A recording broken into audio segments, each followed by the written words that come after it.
कर्पूरगौरं करुणावतारं संसारसारं भुजगेन्द्रहारं सदा वसन्तं हृदयारविन्दे भवन् भवानी सहितं नमामि।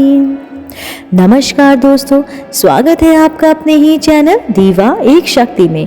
दोस्तों, आज के इस वीडियो में हम बात करने वाले हैं सोमनाथ ज्योतिर्लिंग के बारे में। जी हाँ, सोमनाथ ज्योतिर्लिंग की कहानी शुरू करते हैं। शिव पुराण के अनुसार सोमनाथ ज्योतिर्लिंग भगवान शिव का प्रथम ज्योतिर्लिंग माना गया है। यह मंदिर गुजरात राज्य के सौराष्ट्र क्षेत्र में स्थित है। ऐसी मान्यता है कि इस शिवलिंग की स्थापना स्वयं चंद्रदेव ने की थी। पुराणों में सोमनाथ ज्योतिर्लिंग की स्थापना से संबंधित कथा इस प्रकार है। जब प्रजापति दक्ष ने अपनी सभी 27 पुत्रियों का विवाह चंद्रमा के साथ कर दिया तो वे बहुत ही प्रसन्न हुए। पत्नी के रूप में 10 कन्याओं को प्राप्त कर चंद्रमा बहुत ही शोभित हुए और दक्ष कन्याएं भी अपने स्वामी के रूप को देखकर बहुत ही खुश थीं।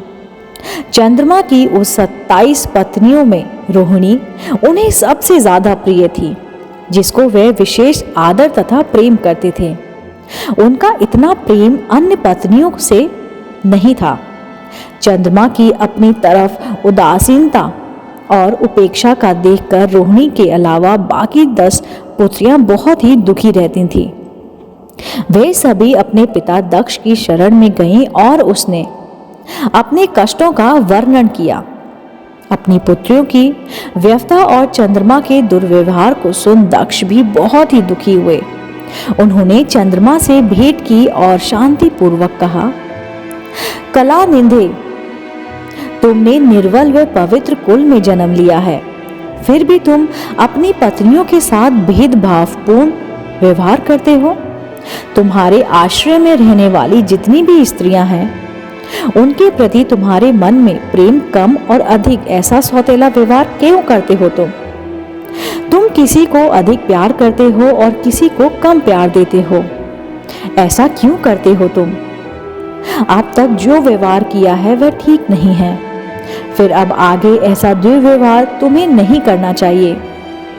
जो व्यक्ति आत्मीय जनों के साथ विषमता पूर्वक व्यवहार करता है उसे नरक में जाना पड़ता है। इस प्रकार प्रजापति दक्ष ने अपने दामाद चंद्रमा को प्रेम पूर्वक समझाया और ऐसा सोच लिया कि चंद्रमा में सुधार आ जाएगा। उसके बाद प्रजापति दक्ष वापस चले गए। इतना समझाने पर भी चंद्रमा ने अपने ससुर प्रजापति दक्ष की बात नहीं मानी। रोहिणी के प्रति अतिशय आसक्ति के कारण उन्होंने अपने कर्तव्य की अवहेलना की तथा अपनी अन्य पत्नियों का कुछ भी ख्याल नहीं रखा और उन सभी से उदासीन रहे।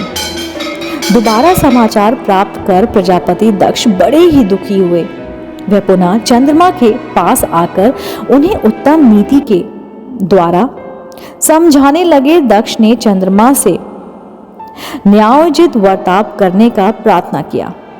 बार बार आग्रह करने पर भी चंद्रमा ने अवहेलना पूर्वक जब दक्ष की बात नहीं मानी तब उन्होंने शाप दे दिया। दक्ष ने कहा कि मेरे आग्रह करने पर भी तुमने मेरी अवज्ञा की है, इसलिए तुम्हें 6 रोग हो जाए। दक्ष द्वारा शाप देने के साथ ही क्षण भर में चंद्रमा 6 रोग से ग्रसित हो गए।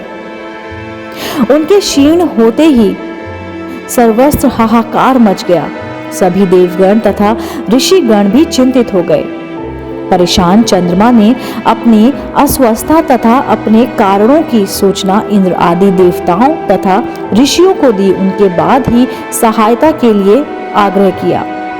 इंद्र आदि देवता तथा वशिष्ठ आदि ऋषिगण ब्रह्मा जी की शरण में गए। ब्रह्मा जी ने उनसे कहा कि जो घटना हो गई है उसे तुम्हें भुगतना ही है, क्योंकि दक्ष के निश्चय को पलटा नहीं जा सकता है। उसके बाद ब्रह्मा जी ने उन देवताओं को एक उत्तम उपाय बताया।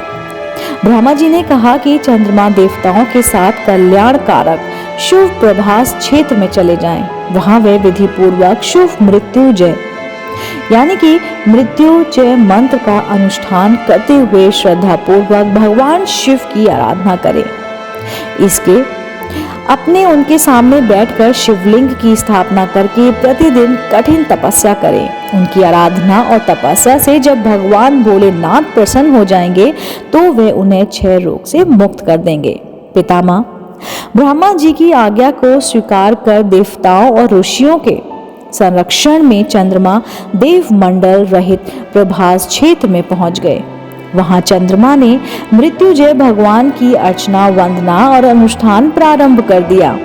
वह मृत्युजय मंत्र का जप तथा भगवान शिव की उपासना में तल्ली हो गए। ब्रह्मा की आज्ञा के अनुसार चंद्रमा ने 6 महीने तक निरंतर तपस्या की और वृषभ ध्वज का पूजन भी किया। 10 करोड़ मृत्युजय मंत्र का जाप तथा ध्यान करते हुए चंद्रमा स्थिर चित्त से वहां निरंतर खड़े रहे।